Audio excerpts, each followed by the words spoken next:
नमस्कार, स्वागत है आप सभी का हमारे खास कार्यक्रम मसला में। मैं हूं आपके साथ शापनी पटनायक। लोकसभा चुनाव 2024 और हरियाणा विधानसभा चुनाव को लेकर बीजेपी कोई रिस्क लेना नहीं चाहती। पार्टी पर पहले से ही प्रदेश में सभी लोकसभा सीट पर जीतने का दबाव है और इसके अलावा विधानसभा सीट भी जीतने का दबाव है। और ऐसे में सूत्र के हवाले से खबर आ रही है कि हरियाणा बीजेपी के वर्तमान अध्यक्ष ओम प्रकाश धनखड़ का कार्यकाल बढ़ाया जा सकता है। सूबे में संगठन को मजबूत करने और उनके कामकाज को देखते हुए कार्यकाल को बढ़ाया जा सकता है। वहीं भारतीय जनता पार्टी 22 जुलाई को हिसार में एक महत्वपूर्ण बैठक करने जा रही है। प्रदेश के 311 मंडल अध्यक्ष, सभी जिलों के जिला अध्यक्षों को बैठक में आमंत्रित किया गया। वहीं विपक्ष की भी अपनी तैयारी है। फरीदाबाद पहुंचे पूर्व मुख्यमंत्री भूपेंद्र सिंह हुड्डा ने बाढ़ग्रस्त इलाकों का दौरा किया और इस दौरान भूपेंद्र सिंह हुड्डा ने कहा कि सरकार से उचित मुआवजे की मांग करेंगे। बाड़मेर जिसका भी मकान, खेत का मकान नुकसान हुआ है, उन सभी को जल्द से जल्द मुआवजा दे सरकार। वह साथ ही सरकार पर आरोप लगाते हुए कहा कि अवैध माइनिंग के चलते ही इतनी बड़ी त्रासदी प्रदेश में आई है। वहीं इनेलो की परिवर्तन यात्रा भी लगातार जारी है, जिससे जनता के दिलों में इनेलो जगह बनाने की कोशिश में जुटी हुई है।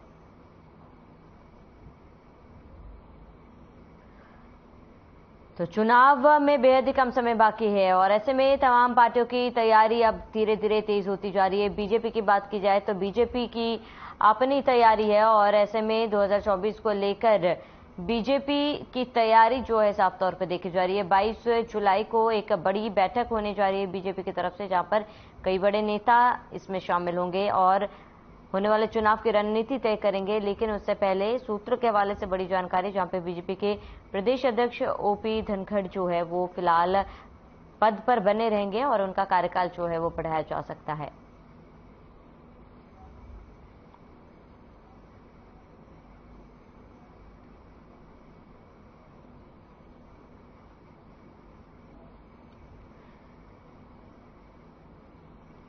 चलिए चर्चा की शुरुआत करते। तमाम मेहमान हमारे साथ जुड़ चुके हैं, उनका परिचय करा देती हूँ। प्रोफेसर विधु रावल बीजेपी प्रवक्ता हमारे साथ जुड़े हुए हैं और राय सिंह गुर्जर प्रवक्ता कांग्रेस हमारे साथ जुड़े, वहीं इनेलो प्रवक्ता ओमकार सिंह हमारे साथ जुड़े हैं। आप सभी मेहमानों का बहुत बहुत स्वागत है। सबसे पहले प्रोफेसर विधु रावल आपका रुख करूंगी, क्योंकि बड़ी खबर सामने आ रही है जहां पर प्रदेश अध्यक्ष ओपी धनखड़ को उनके पद पर बने रहेंगे और उनका कार्यकाल जो है फिलहाल बढ़ाया जाएगा। इस बात में कितनी सच्चाई है?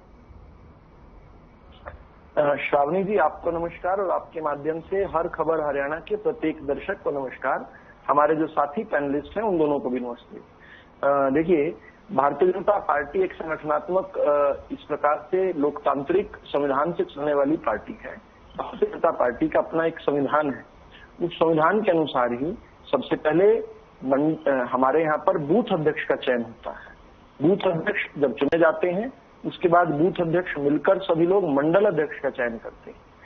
जब मंडल अध्यक्ष बन जाते हैं, या यूं कहें कि 50% से एक ज्यादा जब मंडल अध्यक्ष हो जाते हैं, तब हमारे यहाँ पर जो है जिला अध्यक्ष का चयन हो जाता है। जब जिला अध्यक्ष पूरे प्रदेश की अगर बात करें तो 50% से अधिक, हरियाणा की बात करें तो हरियाणा के अंदर जैसे 22 जिले हैं तो 22 में आधा 11 और 11 जमा 1, जब 12 जिला अध्यक्ष बन जाते हैं तो जिला अध्यक्ष बनकर जो है कोरम पूरा करते हुए अपने प्रदेश अध्यक्ष का चयन करते हैं।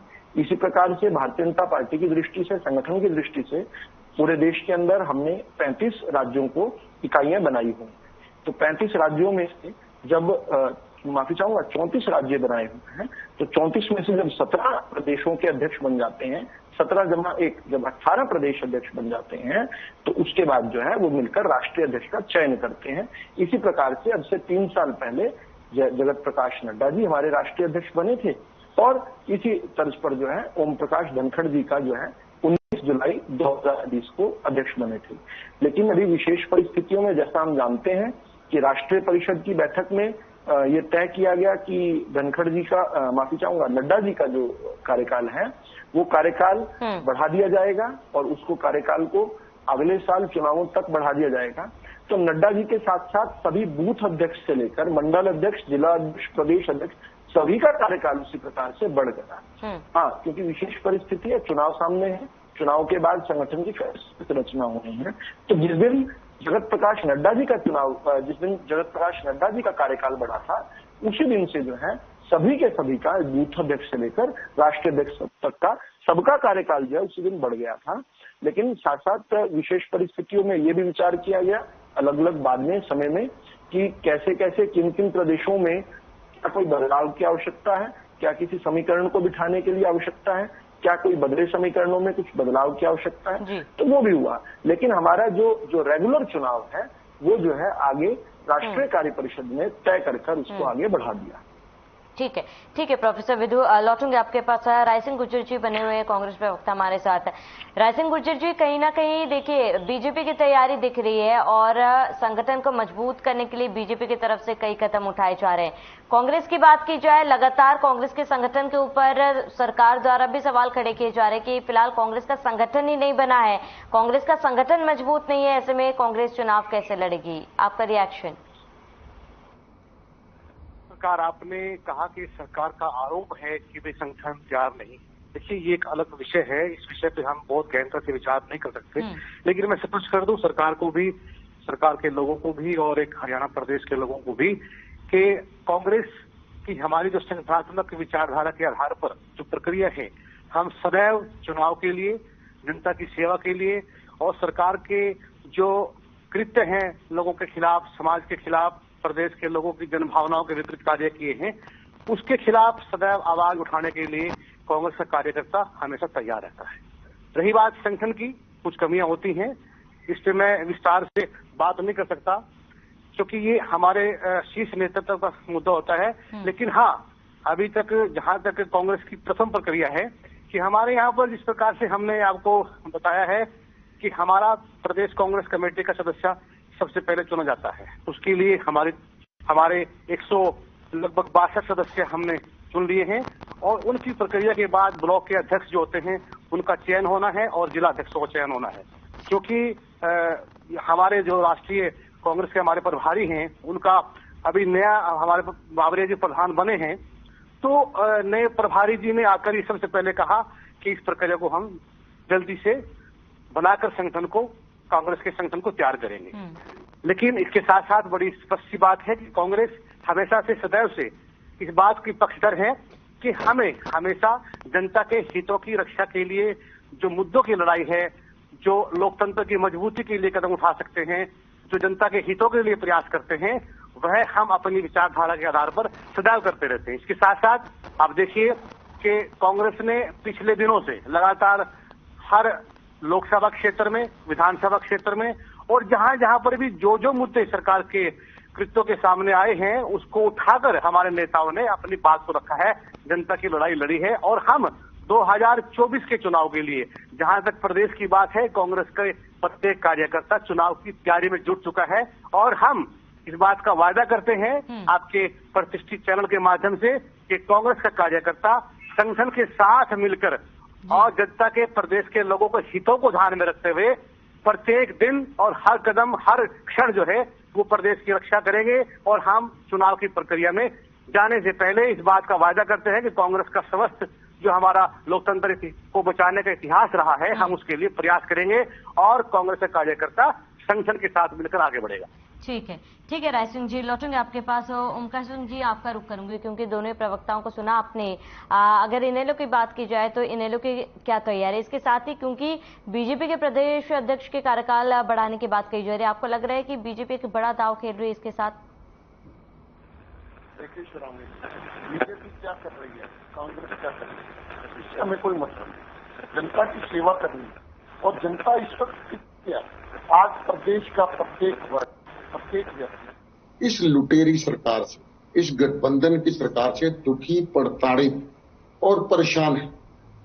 आप देखिए, प्रत्येक व्यक्ति एक नए प्रयोग का सामना करता हर रोज।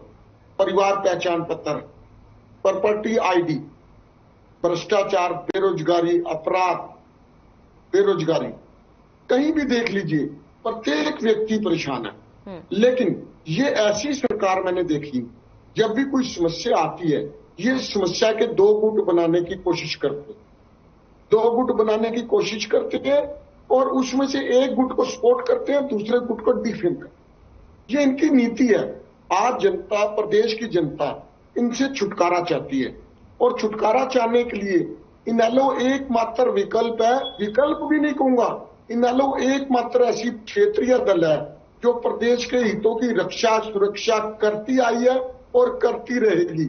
आप देखिए मात्र एक विधायक है हमारे पास, लेकिन वो एक विधायक जितनी संजीदगी से सड़क से लेकर विधानसभा तक जनता की प्रत्येक समस्या को, चाहे वो किसान आंदोलन हो, चाहे सरपंचों का आंदोलन हो, चाहे ओपीएस पेंशन का आंदोलन हो, जिस तरीके से चौधरी अभय सिंह चौटाला जी उठाते हैं, जैसे उनको विधानसभा में बार बार नेम कर दिया जाता है, तो बीजेपी को खतरा सिर्फ चौधरी अभय सिंह चौटाला जी और इनेलो पार्टी से है।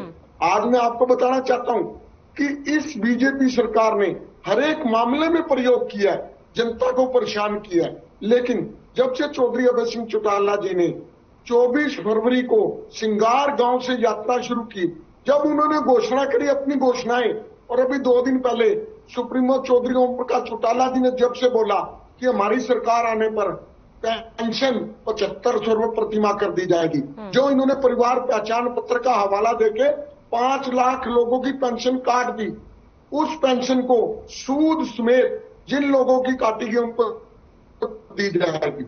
दूसरा, उन्होंने बोला प्रत्येक घर में एक गैस सिलेंडर मुफ्त। ये ऐसी लुटेरी सरकार है, 370 रुपए का गैस सिलेंडर था, आज 1150 रुपए का हो गया। ये अच्छे दिन है।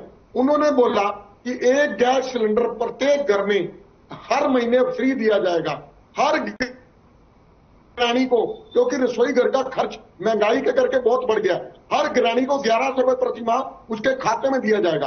प्रत्येक परिवार को एक रोजगार उसको दिया जाएगा। अगर रोजगार नहीं दिया जाता तो उस परिवार के बेरोजगार शिक्षित बेरोजगार को 21,000 रुपया, श्रावणी जी 21,000 रुपया, ये लुटेरी सरकार ये तो 6,000 रुपया ग्रेजुएट को सक्षम में तनख्वाह दे रही है, 7500 रुपए पोस्ट ग्रेजुएट को दे रही है। हम 21,000 रुपए इसलिए कह रहे हैं, हमें विश्वास है कि हम सरकार बनाएंगे, प्रत्येक घर में एक रोजगार देंगे। इसके अलावा ओपीएस पेंशन जो कांग्रेस ने रद्द करी थी, बीजेपी की सरकार ने लाई थी, लेकिन हरियाणा में उस समय चौटाला साहब की सरकार थी, उन्होंने ओपीएस पेंशन यहाँ पे खत्म नहीं की, लेकिन कांग्रेस ने आके 2005 में ओपीएस पेंशन खत्म कर दी, न्यू पेंशन स्कीम लागू कर दी। लेकिन हमारी घोषणा है कि पहले दिन सरकार बनती ओपीएस पेंशन फिर से लागू करेंगे। ये परिवार पहचान पत्र इसको रद्द कर दिया जाएगा। आज बिजली के बिल से प्रत्येक परिवार प्रताड़ित है, जिसका बिल 500 रुपए आता था, बिजली के रेट इतने बढ़ा दिए गए 5-5 हजार रुपए आता है। अगर कोई ईमानदारी से बिल जमा कराता है तो उसका परिवार पहचान पत्र में नाम आ जाता है, उसका पीला कार्ड काट दिया जाता है। ये सरकार नहीं है, ये तो लुटेरों का गिरोह है। चौधरी कई आरोप आपने लगाए, जरा प्रोफेसर विदु से इसका जवाब मांग लेते हैं। प्रोफेसर विदु, ओमकार सिंह जी ने कई बातें उठाई, उसका जवाब थे। देखिए, भारतीय जनता पार्टी ने अपना काम के बूते अपनी प्रमाणिकता हासिल की है। इंडियन नेशनल लोकदल के प्रवक्ता बता रहे थे, लेकिन इंडियन नेशनल लोकदल के प्रवक्ता ये भी बताएं कि उन्हें भी अवसर मिला था, जनता ने अवसर दिया था। उनकी जो सारे आरोप हैं उसकी अगर मैंने विवेचना की, मुझे नहीं पता कि मुझे इनके आरोपों का जवाब देना चाहिए, अपनी बात कहनी चाहिए। भारतीय जनता पार्टी ने जब 19 जुलाई 2020 को हरियाणा प्रदेश के अंदर चौधरी ओम प्रकाश धनखड़, जो वरिष्ठ भाजपा के नेता थे, राष्ट्रीय नेताओं की कतार में खड़े थे, उनको प्रदेश का कमान संभाली। उस समय पूरे देश के ऊपर कोरोना का संकट था।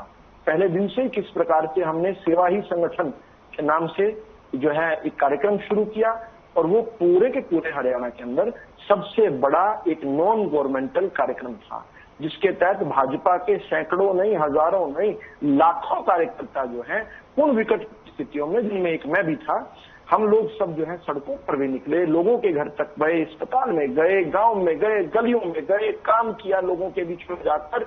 उन परिस्थितियों से निकलने में डॉक्टरों का बहुत बड़ा योगदान रहा, लेकिन हम जैसे अलग अलग समाजसेवी जो संस्थान थे वो थे। पूरा पॉलिटिकल पार्टियां, पूरा विपक्ष जो था उस समय कहाँ बिलों में बढ़ा हुआ था हमें नहीं पता। इसके बाद जो है किस प्रकार से यहाँ पर एक आंदोलन की आग में जलाने का प्रयास किया गया, खुद हरियाणा को टारगेट किया, हरियाणा वासियों को टारगेट किया, हरियाणा के राजस्व को टारगेट किया। हमने तब भी गांव-गांव जाकर लोगों को बताने का प्रयास किया किस प्रकार से क्या किसान के लिए बेहतर है। इसके बाद हमारे पास समय आया तो हमने जो है अपने संगठन को कितना मजबूत, कितना सुदृढ़ बना दिया, पहले भी भाजपा जो है ओम प्रकाश धनखड़ जी के आने से पहले दुनिया का सबसे बड़ा दल बन चुकी थी, लेकिन हरियाणा में सबसे मजबूत संगठन बनाकर पूरे देश के अंदर ये प्राचीर लिख दी। आज जब मैं और आप बात कर रहे हैं तो कांग्रेस के पास प्रदेश का संगठन नहीं है, जिले का संगठन नहीं है, लेकिन हमारे पास प्रदेश और जिले से नीचे मंडल के साथ साथ नीचे हमारे शक्ति केंद्र भी बने हुए हैं। शक्ति केंद्रों से नीचे जाएं तो बूथ के भी अध्यक्ष हमारे सभी के सभी बन गए, और उस बूथ के नीचे जो है जाते हैं बूथ समितियां बन गई, बूथ समितियों से नीचे पन्ना प्रमुख बन गए। 3 लाख से अधिक पन्ना प्रमुख बन चुके हैं, और कुछ पन्नों पर तो हमारी पन्ना समितियां बन रही हैं। तो ऐसे किस प्रकार से करिश्माई काम जो है ओम प्रकाश धनखड़ जी ने किया, तो ये अपने आप में बात करता है। इनेलो वाले हमारे साथी की बात करें तो इन्होंने किस प्रकार से छुटकारे की बात कही। छुटकारा ही चाहती थी जनता, जब 4-4 बार चुनाव के बाद जिनका एक विधायक रह जाए, 4-4 बार से जनता नकार रही है, एक विधायक तक छोड़ दिया, फिर कहते हैं एकमात्र दल है। एकमात्र दल है तो कांग्रेस के पीछे क्यों भागते हो भाई? क्यों गठबंधन के लिए रोज गुहार लगाने उनके दरवाजे के बाहर खड़े होते और कांग्रेस दरवाजा बंद करती है? फिर कहते हैं कि सड़क से विधानसभा तक हमारे उस एकमात्र विधायक ने जाकर समस्या उठाई। इनको शायद पता नहीं है, एक नौटंकी करने के लिए वो बीच आंदोलन में इस्तीफा लेकर चले गए थे। विधानसभा में जनता ने उनको भेजा था उनकी समस्या उठाने के लिए, लेकिन ये पॉलिटिकल गेम लेने के लिए 7-8 महीने तक नदारद रहे।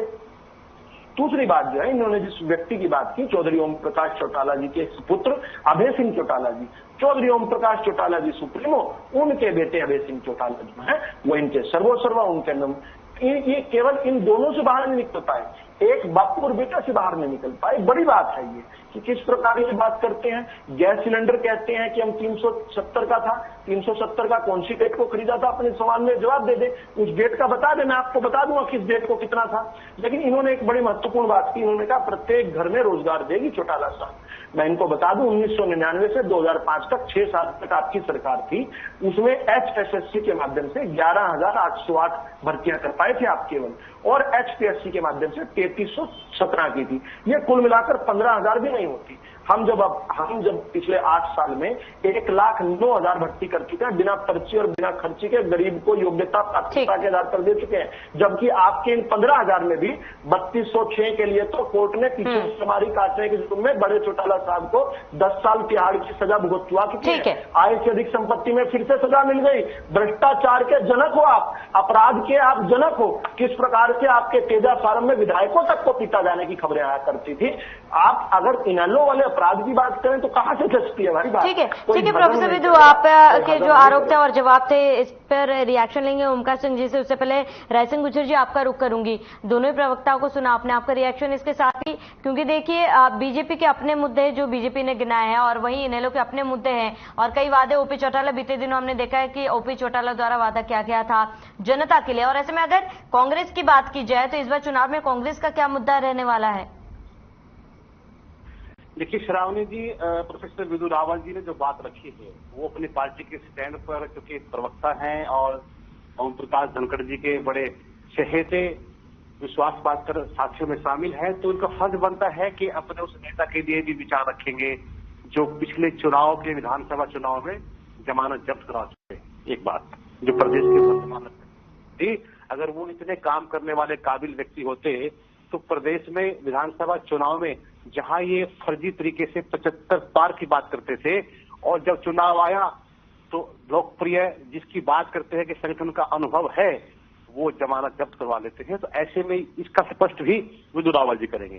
दूसरी बात, जहां तक आपने कहा कि किस प्रकार मुद्दे होंगे, क्या बात होगी, देखिए मुद्दे सरकार ने इतने पैदा कर दिए, किस किस मुद्दे की बात करें और किस वर्ग की बात करें।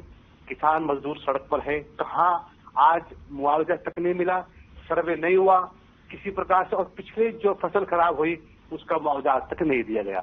मैं बहस में नहीं पढ़ूंगा, इसके विस्तार से नहीं जाऊंगा, लेकिन स्थिति बड़ी भयानक है। दूसरी बात, कर्मचारी आज तक पंजाब के बराबर वेतन मांग रहे हैं, 9 साल से सड़कों पर हैं, उनकी हालत क्या है। और जो रिटायर हो गए हैं, नई भर्ती नहीं हो रही है, किसी भी प्रकार से उनको कोई सुविधा नहीं दी, स्लैब उनकी डाउन कर दी है, अप डाउन कर दी है, और उनका जो विस्तार तरीका है उनकी नौकरी का, उसमें भी भेदभाव करके इन्होंने उनको फंसा लिया है। और रही बात जो युवा है रोजगार प्राप्त करने, खर्ची और पर्ची की बात करते हैं। अरे खर्ची और पर्ची तो आपने विदु जी बता दी लेकिन मेरे मित्र जब वो करोड़ों रुपए जिस अटैची में पकड़े गए थे और जो वो 3-4 लोग ही केवल आपने पकड़े हैं, बाकी जो गिरोह, जो षड्यंत्रकारी लोग जो मुख्यमंत्री कार्यालय में बैठकर इस पूरे स्कैंडल को चला रहे थे, आपने उनको छोड़ दिया। उनके जब नाम सामने आए आपने उसको सार्वजनिक नहीं होने दिया और केवल कुछ मात्र कर्मचारियों को और कुछ लोगों को उसमें शामिल करके वो आपने रफा दफा कर दिया। मेरा आरोप है कि इस प्रकार जो आपका नौकरी देने वाला जो विभाग है, एसएस बोर्ड जो है, एसएस बोर्ड के अंदर लगातार भ्रष्टाचार फैल रहा है और इतना भारी भ्रष्टाचार है कि आपके जो सदस्य हैं, जो आपको वो लोग जो बोर्ड को चला रहे हैं, उनकी हालत देखिए आज कि कहां पर किस पद पर किस प्रकार बैठकर उन्होंने भ्रष्टाचार बढ़ाया है। बहुत बातें हैं, उस पर नहीं जाते और इतने मुद्दे हैं कि इन्होंने जो कच्चे कर्मचारी जिसको हम कहते हैं और एडोक आधार पर, तदर आधार पर जो जिले के अंदर कहीं ना कहीं डिप्टी कमिश्नर या वहां के नेता या किसी भी प्रकार से जो लोग समझते थे कि भाई इन लोगों को रोजगार देना चाहिए, उनकी परिस्थिति ऐसी थी कि सरकार तुरंत रोजगार उपलब्ध कराकर हमारी सरकार में उनको एक सहारा मिलता था। लेकिन इन्होंने 2 साल से कहा कि हम इसको एक नए आयोग के माध्यम से लेंगे। नया आयोग 1 साल में बना और जब नया आयोग बना तो उसमें एडवर्टाइजमेंट की गई, इतने लाख भर्ती करेंगे।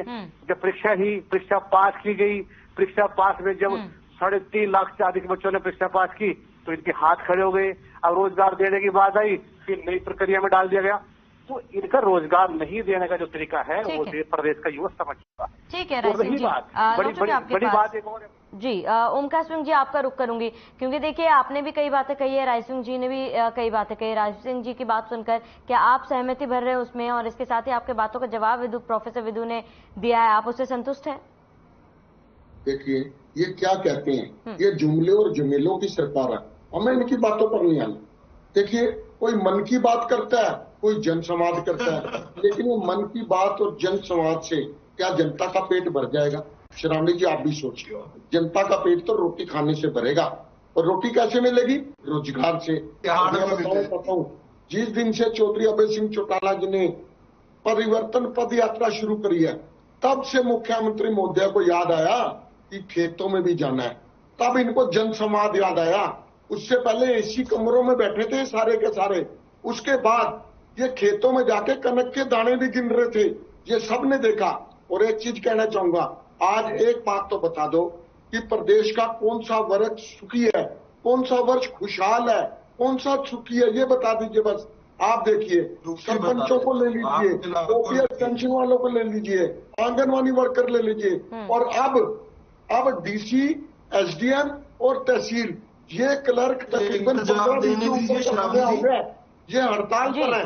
और देखिए श्रावणी जी कितनी दुखदायक परिस्थिति है कि 15 दिन के करीब हो गए हैं, अभी तक किसी भी व्यक्ति की रजिस्ट्री नहीं हो रही, किसी व्यक्ति का ड्राइविंग लाइसेंस नहीं बन रहा। क्यों? जो क्लर्क है वो हड़ताल पर है। ठीक है, वो क्या? ठीक है ओमकार सिंह जी, जरा राय सिंह जी कुछ कहना चाह रहे हैं। राय सिंह जी आप कुछ कहना चाह रहे हैं? देखिए जहां तक आपने बीच में मुझे रोक दिया था, मैं कहना चाहता हूं कि जो विदु जी ने कहा कि हम पन्ना प्रमुख तक पहुंच चुके हैं, हमारी तैयारी पन्ना प्रमुख तक है, मैं बड़ा स्पष्ट कर देना चाहता हूं कि भाजपा के जो भी पन्ना प्रमुख हैं वो थक चुके हैं, सहम गए हैं, उन्हें पता है वास्तविक स्थिति क्या है, कि किस प्रकार हरियाणा के लोग उनसे जवाब मांगते हैं। और एक बड़ा आंकड़न का सामने आया है कि लगभग 40 से 45% जो उनके पन्ना प्रमुख पहले थे वो पार्टी छोड़ चुके हैं। उन्होंने घर पे बैठने का हाथ जोड़कर कह दिया है कि तुम्हारा धरातल पर कुछ नहीं है और चुनाव हारने जा रहे हो। तो नए इन्होंने फर्जी तरीके से आंकड़े तैयार करके पन्ना प्रमुख बनाए हैं। तो श्रावणी जी बड़ा स्पष्ट है कि भाजपा केवल और केवल प्रचार प्रसार के माध्यम से दिखावा करके लोकतंत्र को बचाने की बात करके चुनाव लड़ना चाहती है, लेकिन जनता तैयार है कि लोकतंत्र को बचा सकते हैं, केवल कांग्रेस जन बचा सकते हैं। बिल्कुल राय सिंह जी, बेहद सही कहा है कि जनता ही तय करेगी आखिर चुनाव में वे किसके साथ है। फिलहाल हमारे साथ जुड़ने के लिए बहुत बहुत शुक्रिया डॉक्टर प्रोफेसर विदु रावल, हमारे साथ जुड़ने के लिए बहुत बहुत शुक्रिया। ओमकार सिंह जी हमारे साथ जुड़ने के लिए आपका बहुत बहुत शुक्रिया। तो चुनाव में कम समय बाकी है, तमाम पार्टियां पुरजोर से मैदान पर उतार रहे हैं, लेकिन जनता का समर्थन किसे मिलता है ये देखना होगा। फिलहाल इस बुलेटिन में मैं सब देते हैं देश प्रदेश की तमाम बड़ी खबरों के लिए बने रहे हमारे साथ।